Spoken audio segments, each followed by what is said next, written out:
નમસ્કાર મિત્રો, વિડીયોમાં તમારું સ્વાગત છે। જી હા મિત્રો, અત્યારે હાલના મોટા અને મહત્વના સમાચાર સામે આવી રહ્યા છે। તો મિત્રો, સમાચારમાં વાત કરીએ તો પ્રેમિકાએ નવા વર્ષની ઉજવણીના બહાને પ્રેમીને બોલાવીને ચાકુ લઈને પ્રાઇવેટ પાર્ટ કાપી નાખ્યો। દેશની આર્થિક રાજધાની મુંબઈના વાકોલા પોલીસ સ્ટેશન વિસ્તારમાં એક ચોંકાવનારી ઘટના સામે આવી છે। નવા વર્ષની પૂર્વ સંધ્યાએ 25 વર્ષીય મહિલાએ 44 વર્ષીય પુરુષ પર ફરીથી તેના ગુપ્તાંગ પર હુમલો કર્યો હતો। આ ઘટનામાં પુરુષને ગંભીર ઇજાઓ થઈ હતી।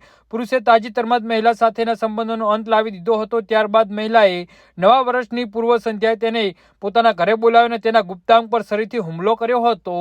જી હા મિત્રો, પોલીસના જણાવ્યા અનુસાર આ ઘટનામાં પુરુષને ગંભીર ઇજાઓ થઈ છે। તેને મુંબઈની સાયન હોસ્પિટલમાં દાખલ કરવામાં આવ્યો છે, જ્યાં તેની સારવાર ચાલી રહી છે। પોલીસે નોંધાવેલી ફરિયાદ મુજબ પીડિતા તેના ભાઈ અને 2 પુત્રો સાથે મુંબઈના કાલીના સાતુકુંજ વિસ્તારમાં રહે છે અને તેના ગામનો એક મિત્ર પણ તેની સાથે રહે છે। પીડિતાના છેલ્લા કેટલાક વર્ષોથી તેની બહેન ભાભી સાથે અફેર હતું, જોકે બંને પ્રણીત હતા અને તેમના બાળકો સાથે રહેતા હતા। આ કેસમાં પીડિતાએ પોલીસને આપેલા નિવેદનમાં જણાવ્યું હતું કે આરોપી મહિલાએ તેને વારંવાર તેની પત્નીને છોડીને તેની સાથે રહેવા માટે વિનંતી કરી હતી, જેના કારણે તેના પરિવારો વચ્ચે અને ઝઘડા થતા હતા। હતાશ થતી હતી અને નવેમ્બરના બિહાર ચાલી ગયો હતો। તે પછી આરોપી મહિલાને વારંવાર ફોન કરીને તેને મુંબઈ આવવાની ધમકી આપી હતી। જી હા મિત્રો, તો આના વિશે તમારું શું કહેવું છે તો નીચે અમારી કમેન્ટ બોક્સમાં જરૂરથી જણાવજો અને અમારી યુટ્યુબ ચેનલને સબસ્ક્રાઇબ કરવાની ભૂલતા નહીં। ધન્યવાદ।